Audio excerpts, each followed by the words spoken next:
This day is brought to you by Progressive. Are you driving your car or doing laundry right now? Podcasts go best when they're bundled with another activity, kind of like Progressive home and auto policies.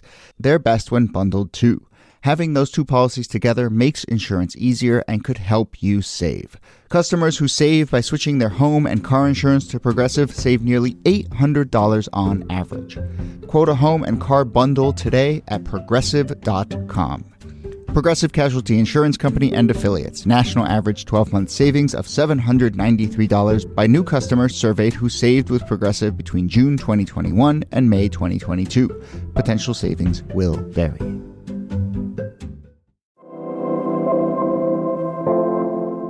Hello and welcome to This Day in Esoteric Political History from Radiotopia. My name is Jody Avergan. This day, October 3rd, 1935, Ethiopia, one of only two independent African nations at the time, is invaded by fascist Italy, led by Benito Mussolini. Italy was a colonial force in the region, as of course were the British, so this aggressive move by Mussolini was an early flashpoint in the international reckoning with rising European fascism. The League of Nations got involved, the US and the British had to decide if and how to respond, and this was also a huge flashpoint moment in the black diaspora. Here was an independent black state being invaded by a European army. Here in the United States, black men and women volunteered to go to Ethiopia to fight. A People's March for Ethiopia in Harlem drew 25,000 African Americans and anti-fascist Italian Americans. So this really fascinating swirl of international politics, the post-World War I coalition, the early World War II fault lines emerging, and of course domestic race relations. So let's talk about it all. Here, as always, Nicole Hammer of Vanderbilt and Kellie Carter-Jackson of Wellesley. Hello there. Hello, Jody. Hey there. And our special guest this episode is Isaac-Davy Aronson. He's the supervising producer to The Rachel Maddow Show at MSNBC and is also the co-host and executive producer, along with Rachel Maddow, of their excellent podcast, Deja News, a really brilliant history show that did an episode on this moment and, no surprise, found lots of interesting parallels to what exactly you do when an authoritarian leader tries to annex new territory. So, Isaac, thanks for coming on. This is a treat for us to have you on. Oh, thank you so much for having me. Great to be with you all. So, as I said, so many big strands to pull together. So I think let's start with the invasion itself and kind of the international coalition response. And then I do want to get to the various fault lines and the lessons for today. But Isaac, walk us through kind of how it comes to be that Italy decides to invade Ethiopia. Yeah, so we're at this moment in 1935 where we're almost 20 years out from World War I, and this very fragile peace has been kept in that time, largely through an organization called the League of Nations. And the League of Nations, the idea of it when they started it, when European nations and other nations as well started it, was this will be the end of war, right? We won't have wars of aggression anymore, people invading other countries, because everyone will work out their differences through the League of Nations, kind of a proto-UN. America was not part of the League of Nations. It was kind of President Woodrow Wilson's idea, but he couldn't get it through Congress. So one of the historical ironies is that America was never part of this thing that was his great idea.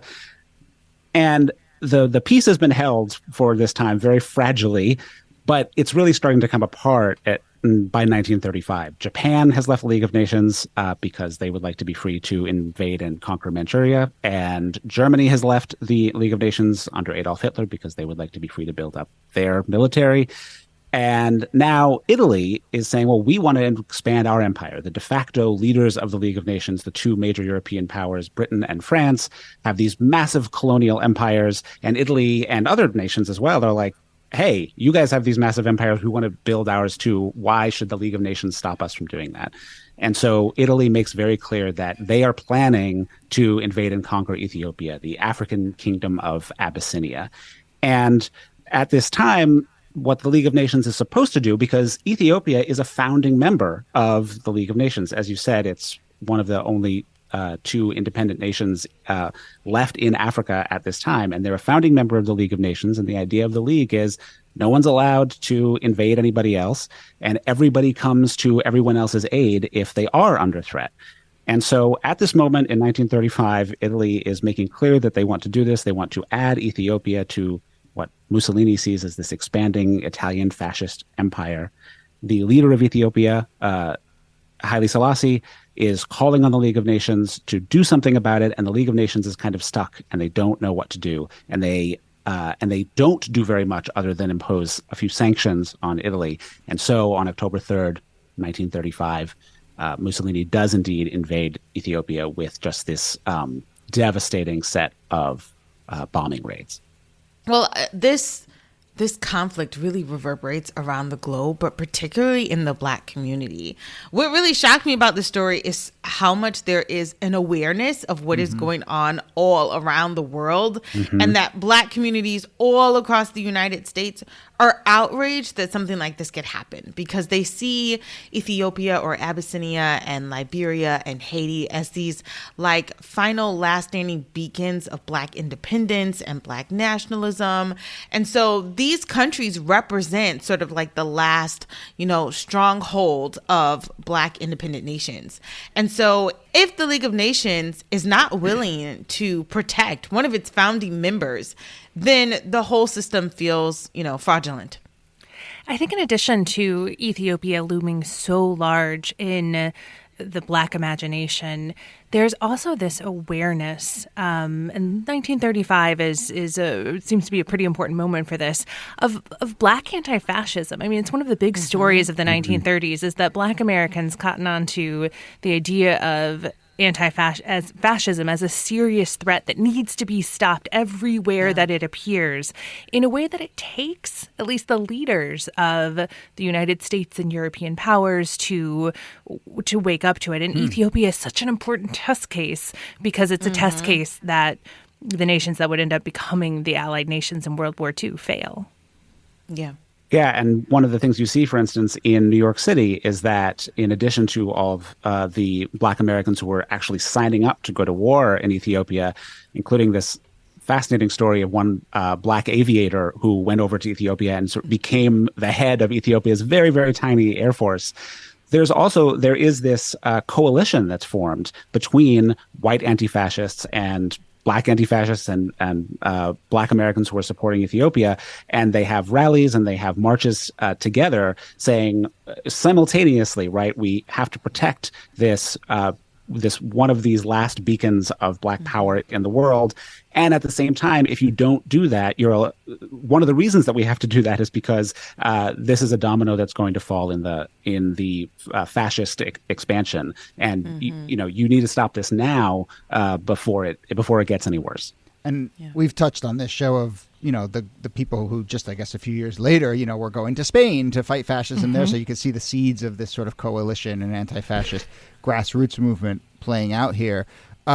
I'm really interested whether that sort of grassroots movement had any effect on the larger diplomatic response. But one quick note on the kind of Black response here in the U.S. It is just interesting to me, and maybe, Kellie, you have some context here, but Marcus Garvey, who you think of as one of the sort of real prominent Black voices in this moment, was no fan of Haile Selassie, and actually wrote editorials in this moment saying, Selassie's an elitist, he's only looking out for himself, he's being invaded, yes, but he's not really trying to defend his people, and so Black Americans should be able to be anti-fascist but not necessarily take the side of this leader just because he's Black. And so it's just a really interesting sort of reveals the contours. Yes. Yeah. I mean, I think that just represents so much of like the sophisticated and complicated politics of the Black community, because if you think about the leaders at this time, people like W.E.B. Du Bois or Paul Robeson, Marcus Garvey, we can throw in there as well, they all want Black liberation, but they all have different ways of thinking about what it will look like and who should sort of be in charge. And so, I don't know, you're kind of between a rock and a hard place, saying like, okay, no, we don't want Italy, but if Haile Selassie is all we've got, well, then that's all we've got. Right. It's more important for them to make sure that Ethiopia stays independent than anything else, regardless of the leader. I would also just add, and this is actually something we did not get a chance to get into in the Deja News podcast, but there's also this fascinating thread going through all this, which is that one of the European responses to Ethiopia, there is an African abolitionist movement, right? So that there are a lot of Europeans who one of the reasons that they're upset with Haile Selassie is because there was a slave trade in Ethiopia. Now, Haile Selassie claimed that he was stamping it out, and I think there are differing historical opinions about how well he was doing that. But you get to this moment in the 1930s where what happens is that Italy actually picks up the abolitionist idea and says, well, we're going into Ethiopia to bring civilization to Ethiopia, to this place that is a slave trading, right? And then all of these abolitionists who had previously been sort of against Haile Selassie because they saw him as an elitist and as a slave trader, right? Or something like, no, that's not what we meant. Right? like we didn't mean we didn't mean fascist dictator go and invade Ethiopia, right? And so all of these people suddenly find themselves on weird sides of different lines that they were all walking before this. It's also such an interesting example of that kind of bad faith co-optation of causes that like have popular support. Well, I mean, it sort of starts, we don't have to go down this rabbit hole, but it sort of starts to hint at, right, the way that even Nazi Germany would point out, racial divisions in the United States and say, who are you to tell us, So, yes, there's all those. So, to take a step back here, right, we look at the League of Nations, we look at FDR, we look at the sort of diplomatic response. Is there any, in the response there, is there any indication that the world leaders are kind of aware of the way that the Black diaspora is responding to this? I mean, what are the lines along which they are deciding to respond, and how do they respond to this invasion? Well, there's really intense public support for Ethiopia, certainly in Black communities, but really beyond that as well. I mean, polls at the time in Britain, for instance, found really, really widespread support for Ethiopia. But one of the historians I spoke to for the Deja News podcast, Susan Peterson at Columbia, who's written a fantastic book on the League of Nations, she says that everybody, sort of, more or less in Britain, everybody supported Ethiopia, and also everybody assumed that Britain would never go to war for Ethiopia. And that is the problem, right? And so the European leaders and FDR to a certain extent, although FDR sort of across the ocean and not in the League of Nations, it was much easier for him to just be like, we're staying neutral. And that reflected largely American sentiment at the time. For whatever sympathy there was for Ethiopia, the majority of American opinion was, let's just not get involved in another European war, which is, we just got out of one less than 20 years ago. The European leaders are under immense public pressure to do something. But the thing that they are worried about more than anything else is getting into another giant European war. And the thing they're worried about more than anything else is getting into a war with Benito Mussolini. Or in the case, especially of the French are so worried about Hitler at this point in Germany, who are right next door, that they're kind of like, they don't care about anything else. They're like, give Italy whatever they want, because at this point, Italy is actually allied with Britain and France. And they're like, let's keep Italy on our side because we don't know what Hitler's about to do. So whatever they want, this is not a time for us to stand up for it. So what is achieved, I think, by the activism of the Black diaspora and other supporters of Ethiopia is an intense public sympathy and intense public pressure on these governments to do something. But in the end, it ends up not being enough. Yeah, because no one wants to send their sons over to fight, essentially. I mean, there are Black communities that are like, yes, sign me up. Many people who want to go over there and do go over there to fight. But for the most part, it seems like white Americans are against the invasion, but they're also against sending in their sons to fight for the cause.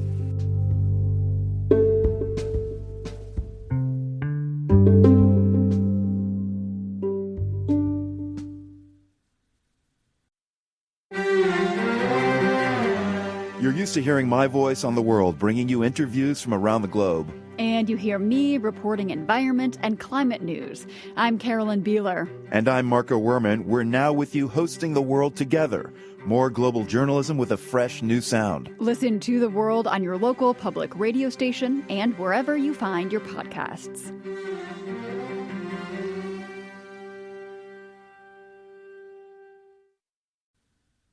One of the most enlightening sort of parallels that I find to today is that, looking back on this moment, and especially knowing what came next, right? Mm-hmm. Knowing that not protecting Ethiopia did not forestall World War II.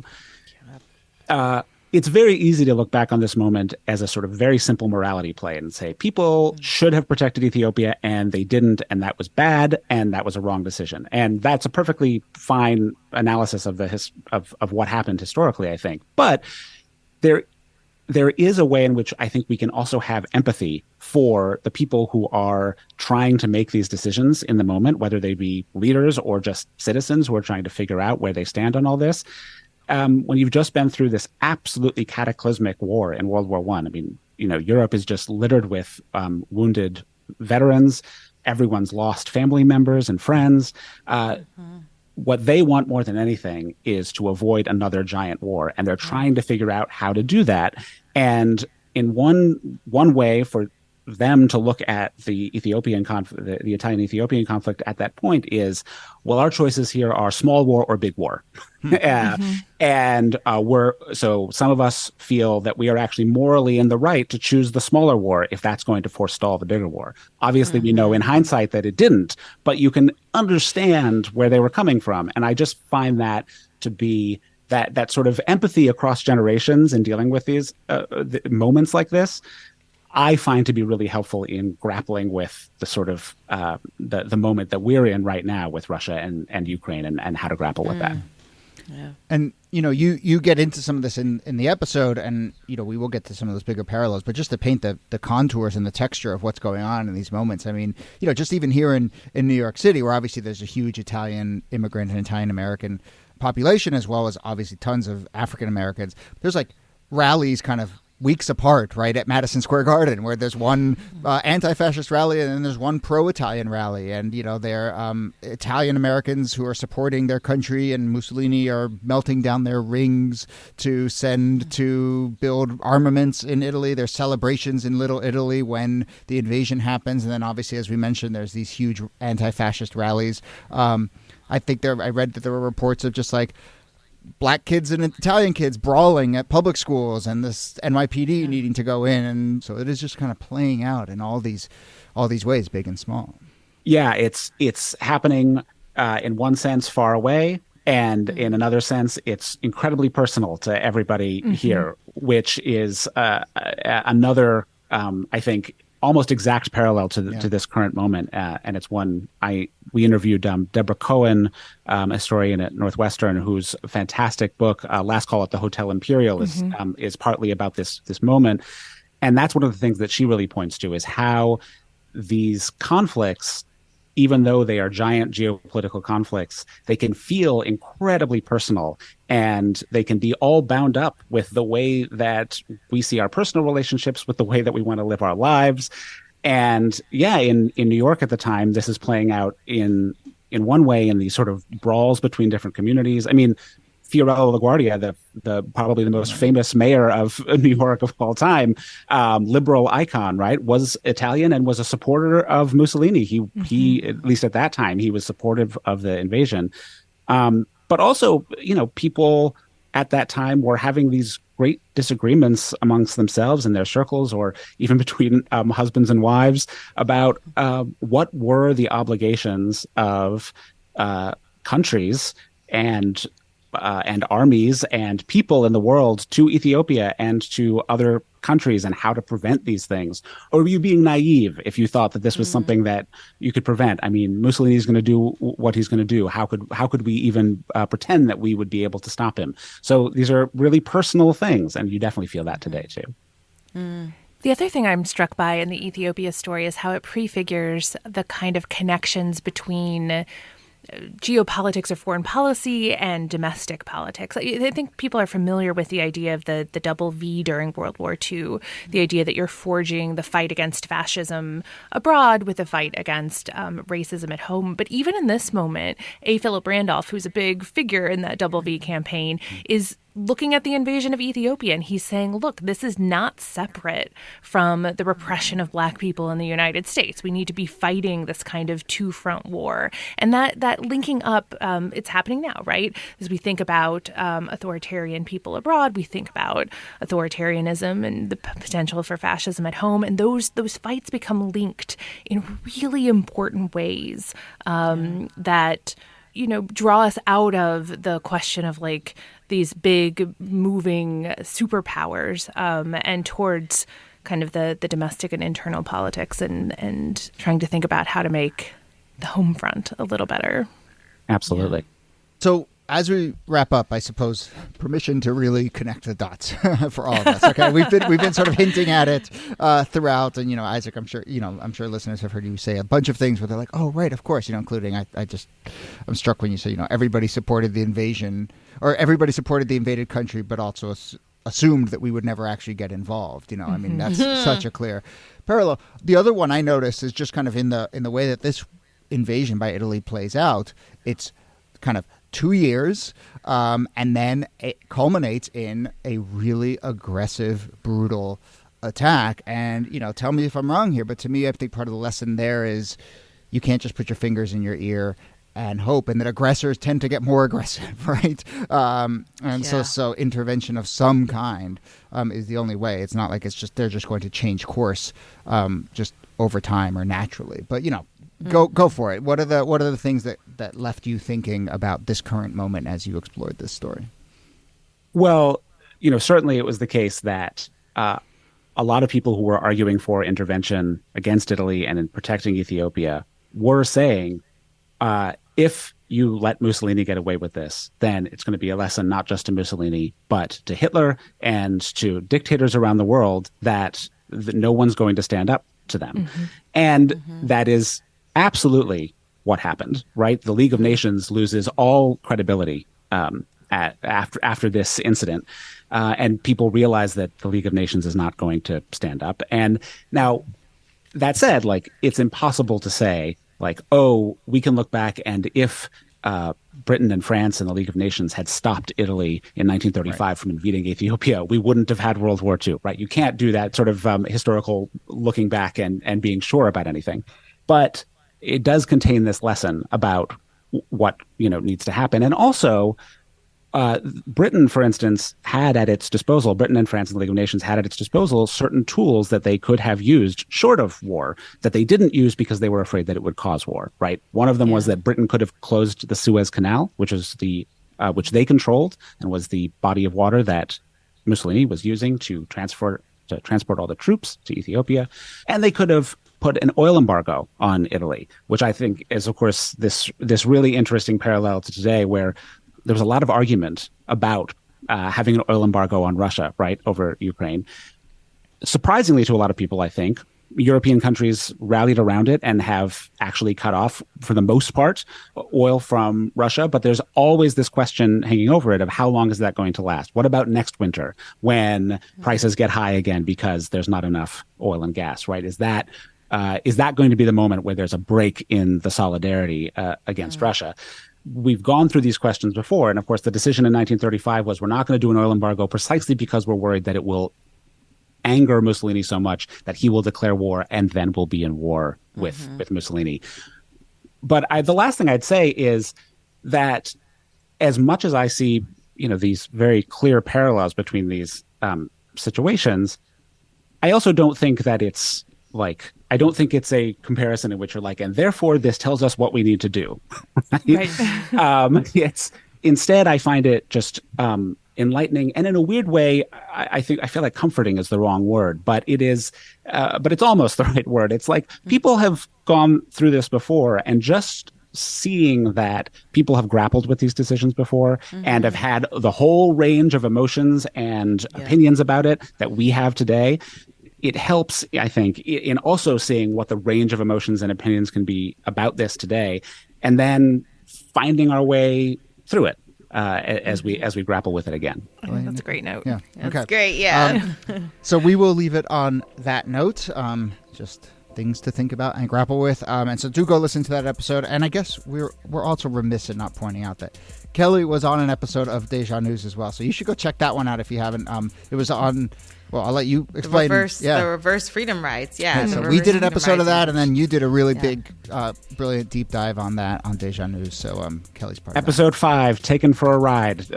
Kellie was great. So yes, please do check that out. So go check out Deja News, and I can reveal here exclusively that you are working furiously on the next batch of stories, Isaac. Is that right? I'm getting off of this interview right now, and I'm going to go be furious. I'm going to go furiously. Alert Variety, breaking entertainment news here.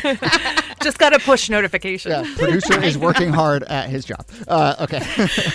So, Isaac-Davy Aronson, thank you so much for doing this. And thanks to you and the whole team over there for all your hard work. This has been really great.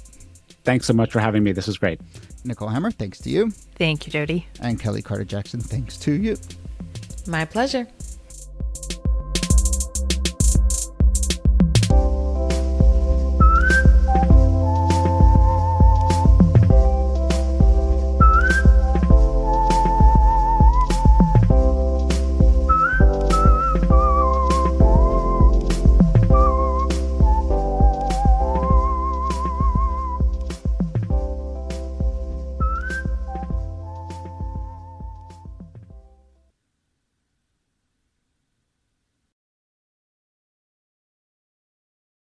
Support for This Day in Esoteric Political History comes from Odoo. If you feel like you're wasting time and money with your current business software or just want to know what you could be missing, then you'll need to join the millions of others who have switched to Odoo.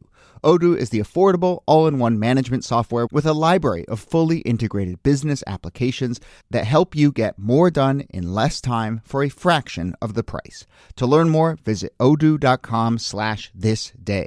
That's odoo.com/thisday. Odoo, modern management made simple. Radiotopia.